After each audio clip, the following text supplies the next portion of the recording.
Good to have you join us on Health Matters. Welcome to the show. I am Yomi Otaigbe.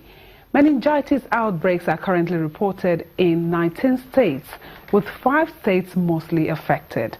That's talking about Zamfara, Katsina, Kebbi and Sokoto states in the northwest zone and Niger in the north-central zone of Nigeria.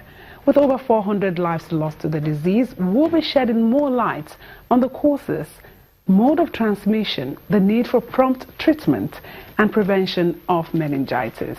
Our guest today is the consultant public health physician and state epidemiologist with the Lagos State Ministry of Health, Dr. Ismail Abdul Salam. Well, good afternoon. Good to have you here. Thank you very much for having me. I know you've been on the field for some time and it's been very hectic. Okay, now I conducted a mini or a random survey and trying to ask the people what they know about meningitis. I got quite a number of interesting responses, but as the epidemiologist and a public health practitioner, what is meningitis? Well, thank you very much. Meningitis, from the word, if you break down the English word with the TIS there, it connotes inflammation of meninges. And what are the meninges? We are talking about inflammation of the membrane covering the brain and the spinal cord. And what is responsible for this? Is due to infection from microorganisms. And these microorganisms could be bacteria, viral, or fungi. Now, the commonest one that we used to have is the bacterial meningitis. And when you look at it, the one that even occurs much in epidemic proportion is the one caused by the organism known as Neisseria meningitidis. It is also called meningococcal meningitis as well as cerebrospinal meningitis. There are other bacteria that cause meningitis, but they do not occur in epidemic proportion. Bacteria like Haemophilus influenza, they cause meningitis. Bacteria like Strep pneumonia, they cause meningitis, Klebsiella, and the other. But the one of interest for us now is the Neisseria meningitidis. And looking at it, we as epidemiologists, when we talk about disease occurrence, we want to look at the distribution. We want to look at the vis-a-vis the place, vis-a-vis the time, who is affected, how it is, what is responsible for it. Now, cerebrospinal meningitis or meningococcal meningitis is distributed worldwide. But in the sub-Saharan Africa, you have it occurring in epidemic proportion. So Nigeria is flanked with so many other countries which are within the meningitic belt: Senegal to the West African zone, and Ethiopia to the East African zone. And you have quite about 300 to 500 million people who are at risk of having this meningitis. And then when you look at it vis-a-vis the person, who are the people that are affected? Mostly maybe people in the age range of 5 to 15 years are affected, but during epidemics, it could affect any age group.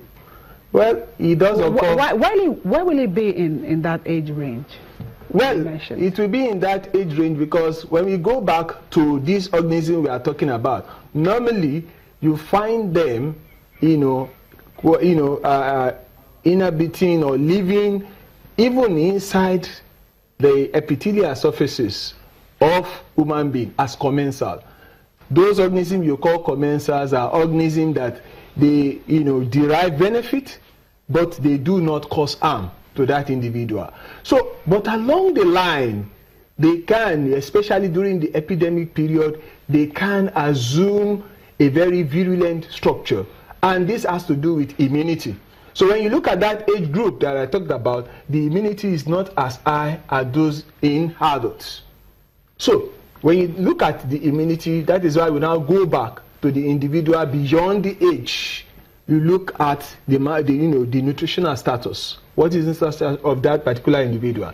Is the individual immunocompromised? Does he have other diseases that can suppress immunity? You're talking about HIV, you're talking about tuberculosis. All these are factors that makes it to occur more in this particular age group, mostly in quote, yes, the immunity. So we can also look at those who are, in the older age group too. Yeah, you can look at those who are in the older age group. Now, you've mentioned, epidemic period. Yeah. What is that period? Well, when you talk of epidemics, what we are talking about is that at that particular point in time, you are having occurrences of those cases clearly in excess of the expected. It's not as if you don't have meningitis occurring, especially those that are non-epidemic prone, and even this Neisseria meningitidis. But again, you have a particular threshold at which it occurs. Okay, so can we also look at it the dry season, rainy season? So we're talking about seasonal variation. Seasonal variation, it has been thought to occur more during the dry season, and it's also cyclical. You have this epidemic maybe within 5 to 10 years. So the cycle runs like that. So especially when you don't have epidemic within 3 years, and then maybe the vaccination level is suppressed, and then the herd immunity of the population, because when people are vaccinated, the herd immunity increases, and then that improves the immunity of the overall population. But when the herd immunity is low, you mean the immunity in the community of the population. Okay. That has a lot of factor also to play with the epidemics. Okay, let's quickly step back a bit. Let's look at the viruses, bacteria, and is it we know that these germs float in the air, and sometimes we inhale, sometimes we contract by touching or things like that. Is it as a result of maybe we find it in the food we eat, or because we shake somebody?